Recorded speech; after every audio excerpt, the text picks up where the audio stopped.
علم یہ دولت اور شہرت حاصل کرنے کا بہترین ذریعہ ہے۔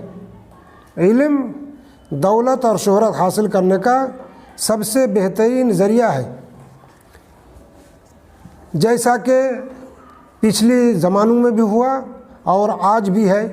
امام بخاری، امام شافعی، امام مالک، اوزاعی، بڑے بڑے ائمہ جو گزرے ہیں، آج بھی لاکھوں لوگ ان کے علم سے استفادہ کرتے ہیں اور ان کو جانتے ہیں، تو یہ صرف ان کے علم ہی کی وجہ سے ہے۔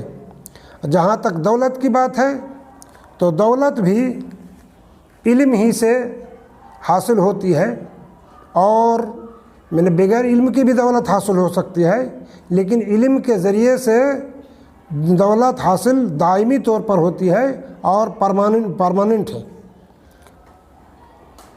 مثال کے طور پر اچھا تاجر، ماہر ٹیچر اور ماہر ڈاکٹر، یہ سب اس کو جانتے ہیں، سب اس کے محتاج ہیں، اور سب کے بیچ میں ان کا چرچا ہوتا ہے، اور وہ پیسہ بھی اچھا خاصا کماتے ہیں۔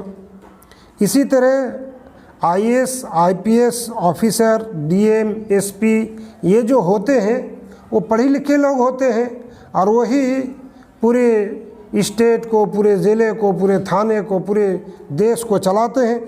بلکہ پورے جو الیکشن ہو کے بڑے بڑے نیتا جیت بھی جاتے ہیں، وہ بھی آئی اے ایس آفیسر، بڑے بڑے آفیسروں کے مشورے ہی سے سب کچھ کرتے ہیں۔